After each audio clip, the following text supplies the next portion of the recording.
Hello guys, welcome back. आज की video में हम बात करने वाले हैं जावा जो है ऑब्जेक्ट ओरिएंटेड प्रोग्रामिंग, इसके फीचर्स के बारे में।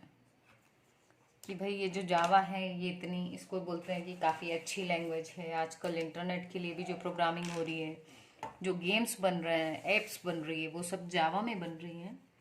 तो what is the reason behind it? तो हम उसके आज फीचर्स के बारे में बात करेंगे। ये आपकी पहली ही यूनिट का टॉपिक है। तो चलिए, इसके यदि हम फीचर्स देखें तो सबसे पहला है कि ये बहुत ही सिंपल है। सिंपल इन द सेंस कि यदि आपने सी या सी प्लस प्लस सीखी हुई है पहले, ठीक है, यदि आपको सी सी प्लस प्लस आती है तो काफ़ी सारे जो इसके सिंटेक्स हैं वो उससे मिलते जुलते हैं। जैसे जो इसके डेटा टाइप्स हैं वो भी वैसे ही हैं जैसे सी सी प्लस प्लस में थे, इंटीजर, फ्लोट, कैरेक्टर, डबल, ये सारे। इसके जो लूप्स हैं, फॉर, वाइल, डू वाइल, इन सब के भी सिंटेक्स सेम है। स्विच केस का सिंटेक्स सेम है, ठीक है। और क्लास कैसे बनाते हैं, क्लास और ऑब्जेक्ट का भी कंसेप्ट काफ़ी कुछ आपके सी प्लस प्लस से मिलता हुआ है। इसका दूसरा यदि हम देखें पॉइंट, तो दूसरा है कि ये कैसी है, ऑब्जेक्ट ओरिएंटेड। ऑब्जेक्ट ओरिएंटेड में क्या है कि एक थी हमारी सी लैंग्वेज जिसमें ऑब्जेक्ट और क्लास का कोई फंडा नहीं था।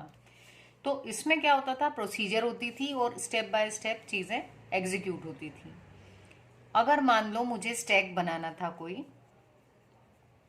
ठीक है, स्टैक आई थिंक सभी जानते हैं, ऐसा आपका एक अरे या हम कहें ऐसा डेटा टाइप जिसमें जो भी एलिमेंट आएगा वो टॉप पे आएगा। मान लो ए रखा, फिर आया बी, तो वो ए से ऊपर आएगा, फिर ऐसे।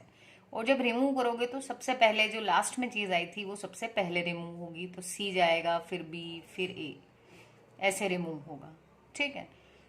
तो ये अगर हम स्टेक सी में बनाते हैं, मान लो आपको एक इंटीजर का स्टेक बनाना था, इंटीजर मतलब 1 2 3 का, एक फ्लोट का बनाना था, मतलब जो डेसिमल वाली वैल्यूज होती है, मान लो 10.5, 1.2, 3.7 ऐसी, और एक आपको ABCD का बनाना था।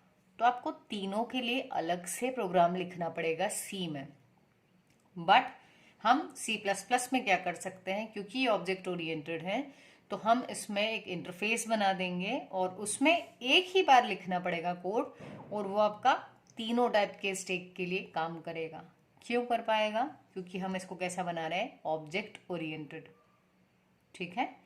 तो ये क्या कर देती है चीज़ों को, इसके कारण आपकी जो कोडिंग रहती है वो आपको ज़्यादा नहीं करना पड़ती, कोडिंग को ये मिनिमाइज कर देती है। कोडिंग मिनिमाइज हो गई तो आपका टाइम भी बच गया, ठीक है। और ऑब्जेक्ट जब भी नाम आया तो इसमें आपका कौन से कंसेप्ट आ गए, एक तो आपकी क्लास आ गई और दूसरा ऑब्जेक्ट आ गया।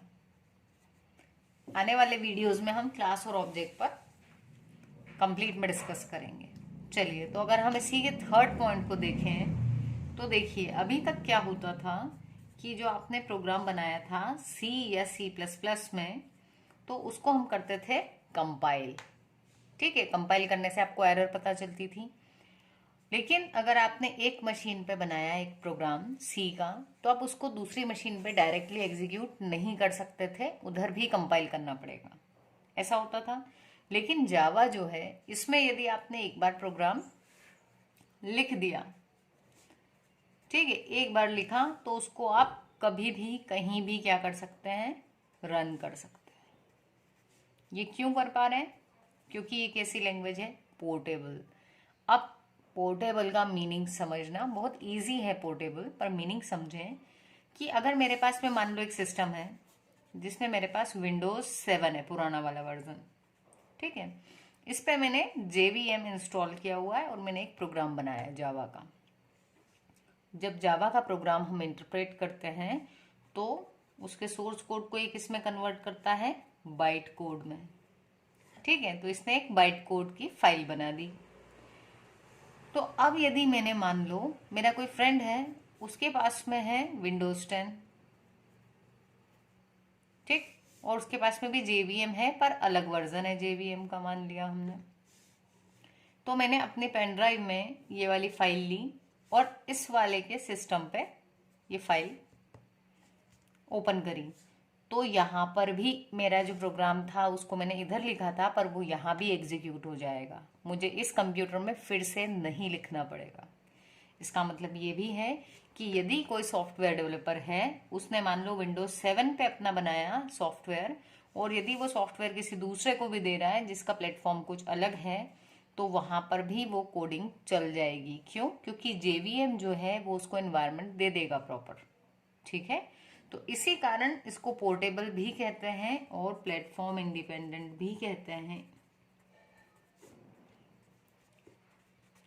मतलब कि आपका जो सिस्टम है उसकी कॉन्फ़िगरेशन कुछ भी हो, उसको बोलेंगे प्लेटफॉर्म, और ये क्या है, उससे इंडिपेंडेंट है।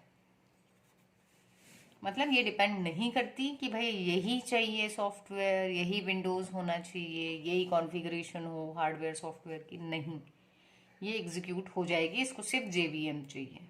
ठीक है, नेक्स्ट की यदि हम बात करें तो ये आपका तो प्लेटफॉर्म इंडिपेंडेंट हो गया। पांचवी यदि हम बात करें तो ये कैसी है, रोबस्ट है ये लैंग्वेज। रोबस्ट का मतलब होता है strong, so it is very strong. तो ये बहुत स्ट्रॉन्ग है, तो ये हम कैसे माने कि भाई स्ट्रॉन्ग है? तो एक इसका है कि ये क्या है, आपका जो भी ऑब्जेक्ट बना हुआ होगा यदि आप उसको यूज नहीं कर रहे हैं तो वो मेमोरी वेस्ट हो रही है। तो इसमें एक चीज है, वो है ऑटोमेटिक गार्बेज कलेक्टर। तो ये क्या देखेगा कि ऐसे ऑब्जेक्ट जिनको आपने डिलीट कर दिया है या फिर जो यूज में नहीं आ रहे हैं, तो इसका जो गार्बेज कलेक्टर है ये उसको कलेक्ट करके रिमूव कर देगा मेमोरी से, तो मेमोरी बच गई हमारी। ठीक है, उसके अलावा क्योंकि इसके इतने सारे फीचर्स है जो इसको क्या बनाते हैं, स्ट्रॉन्ग, रोबस्ट, कि किसी भी प्लेटफॉर्म पे चल जाएगी, कहीं पर भी कोई प्रॉब्लम नहीं आएगी, तो स्ट्रॉन्ग लैंग्वेज है। उसके बाद जब हम बात करें तो ये है मल्टी थ्रेडेड। आजकल सभी ने एक चीज सुनी होगी, पैरेलल प्रोसेसिंग टर्म सुनी होगी। जरूरत क्यों पड़ती है इसकी? क्योंकि देखिए फास्ट चाहिए हमको सब कुछ, और एक काम जो बड़ा है उसके छोटे छोटे यदि पार्ट्स करके और उसको एग्जीक्यूट करेंगे तो ज्यादा जल्दी होगा। ठीक है, तो वही चीज है मल्टी थ्रेडेड में। मल्टी थ्रेडेड का क्या काम है कि ये एक कंसेप्ट, जो भी आपका एक काम है उस काम को छोटे छोटे पार्ट्स में डिवाइड करके उसको साथ में ही पैरेलली एग्जीक्यूट करता है। तो ये क्या कर देता है, हमारी जो इसकी वर्किंग है उसको फास्ट बना देता है, फटाफट से काम होगा, टाइम कम लगेगा। ठीक है, तो ये सारी चीजें भी इसी में आ गई। और हमने बताया एक सेवंथ कि ये आर्किटेक्चर इंडिपेंडेंट है या आर्किटेक्चर न्यूट्रल। मतलब जावा कभी भी अपनी कोई कंडीशंस नहीं रखता है कि जावा इंस्टॉल करना है तो आपको आपके कंप्यूटर में ये कॉन्फ़िगरेशन होना चाहिए, ये होना चाहिए, कभी नहीं। ठीक है, आपका सिस्टम जैसा है उसके रिगार्डिंग आपको जेवीएम जो किट है जेडीके वो मिल जाएगी, आप उसको डाउनलोड कर सकते हैं। ठीक, और लास्ट बट नॉट लीस्ट कि ये कैसी लैंग्वेज है, ये डायनामिक है। क्लासेस को ये लोड कब करेगा, जब वो क्लास यूज में आने वाली होगी। So classes will be loaded on demand, कि यदि आपके सिस्टम में जरूरत है उस क्लास की तो उसको लोड कर लेगा, अदरवाइज उसको लोड नहीं करेगा। तो ये जो फीचर्स हैं 7 से 8 फीचर्स, जनरली जब भी एग्जाम होती है तो बेसिक क्वेश्चंस पूछे जाते हैं कि जैसे जावा का आप फीचर्स बता दो, ऊप्स के पैराडिग्मा बता दो। तो ये चीज़ें इंपॉर्टेंट है, हम ऊप्स पैराडिग्मा नेक्स्ट वीडियो में डिस्कस करेंगे। आई होप आपको वीडियो समझ में आई होगी और आपने चैनल सब्सक्राइब किया होगा। यदि नहीं किया है तो आप ज़रूर उसको सब्सक्राइब करें एंड अपने फ्रेंड्स से भी शेयर करें। सो थैंक यू गाइस, मिलते हैं अपनी नेक्स्ट वीडियो में।